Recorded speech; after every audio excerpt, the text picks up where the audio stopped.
में बोला गया कि क्राइम रेट 0 होगा, लेकिन जितनी चेन स्नैचिंग मर्डर्स इस टाइम में जम्मू के बीच में हुए शायद इससे पहले कोई कभी नहीं हुए, और इसकी जवाबदेही कौन तय करेगा। इस यूटी के दौरान बोला गया कि हेल्थ फैसिलिटीज को बढ़ाया जाएगा, लेकिन आज भी जाइए गांव में सारे हॉस्पिटल्स खाली हैं। मेरे बनी के 2 PSCs हैं जहां आज तक डॉक्टर नहीं पहुंचे, वो 3 महीने की कार्यकर्ती नहीं है, ये पिछले कई सालों से है। उसकी जवाबदेही कौन तय करेगा। आज हम 3 महीने का हिसाब तो मांगेंगे, लेकिन मुझे उस यूटी का भी हिसाब चाहिए, और वो देगा कौन। आज हम इस चीज को, मैं तो इस चीज को नजरअंदाज नहीं करूंगा कि कोई भी आदमी हमारे जम्मू कश्मीर को लूट के पाकिस्तान ले जाए, दिल्ली ले जाए, या फिर यूपी ले जाए, और हम चुपचाप देखते रहे।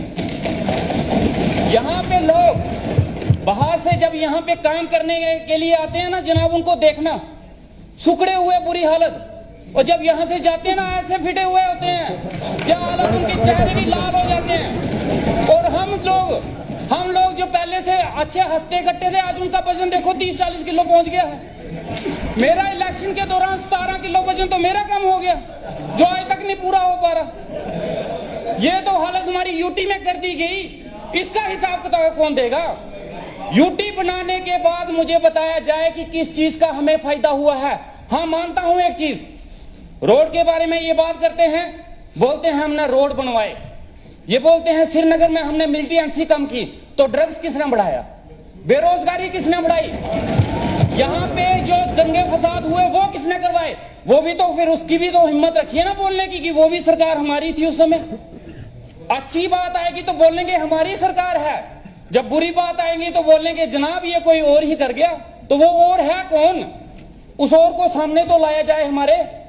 आज जनाब ये हालत है हमारे जम्मू कश्मीर की, और खासकर बनी की मैं बोलना चाहूंगा। आज बिजली के बिल आ रहे हैं वहां पे, आज बिजली के कट्स हैं वहां पे।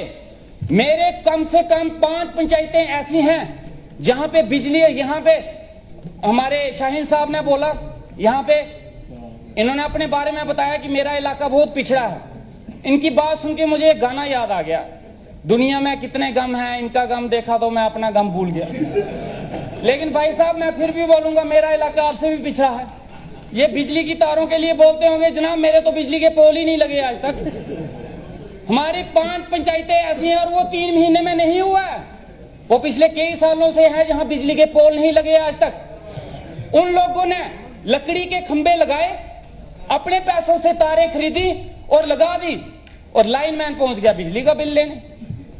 अब वो बिजली का बिल किस चीज के लिए दें, तार बिजली के डिपार्टमेंट ने नहीं दी, खंबे उन्होंने नहीं दिए, तो बिल किस बात का दिया जाए।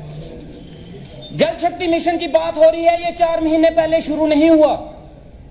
जिसने शुरू किया, जिस टाइम पे शुरू हुआ, जवाबदेही उनकी होनी चाहिए।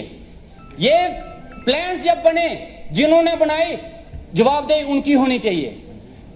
इस यूटी के दौरान में एडमिनिस्ट्रेशन ने जिस हिसाब से काम किया है जम्मू कश्मीर में, जनाब मैं हाथ जोड़ता हूं, ये दिन दोबारा मत दिखाइए। इस दौरान हमारी बात तो छोड़ो जनाब, हम आम लोगों की बात तो छोड़ो, प्रधानमंत्री साहब की भी बात नहीं मानी गई, बिल्कुल नहीं मानी गई।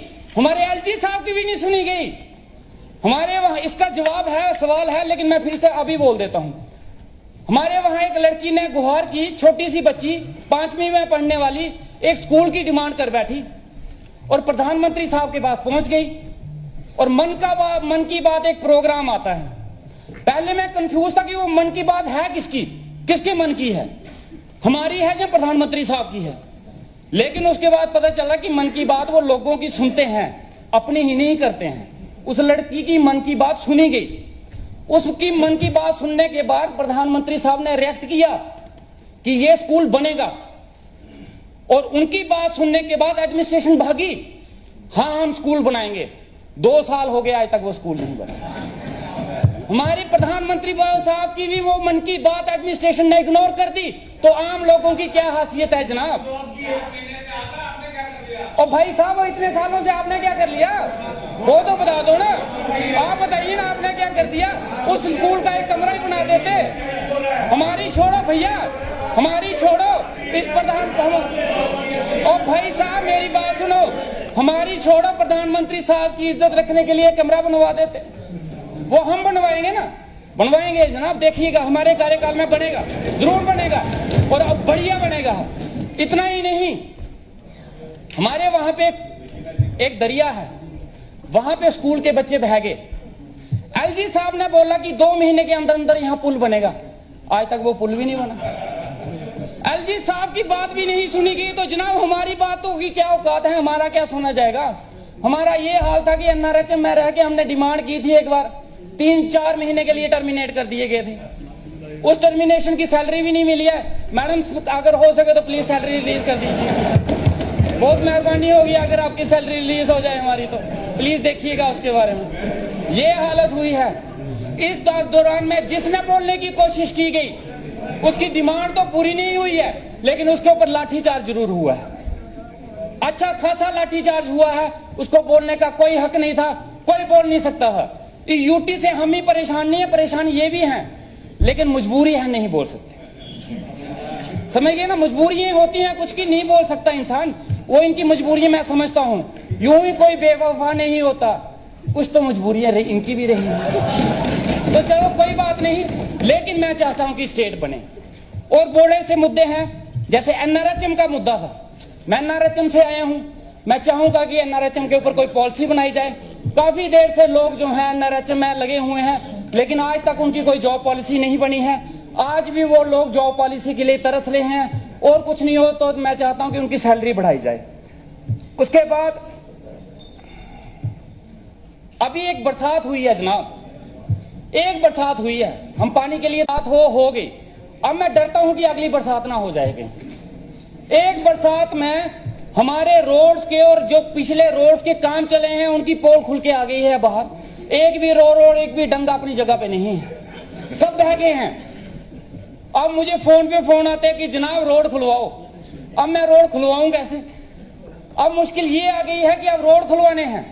ये जो रोड के इतने इतने बड़े शोशे चल रहे थे ना, वो रोड ना अपनी जगह। और दूसरी बरसात में मुझे लगता है वो रोड का नामो निशान भी गुम हो जाए, वो सैटेलाइट से ढूंढना पड़ेगा यहाँ कोई रोड था भी या नहीं था। इसके साथ ही ये हालत आज की हमारी कार्रवाई खत्म होती है। सर 5 मार्च बरोज बुधवार सुबह 10 बजे फिर इसी जगह मिलेंगे।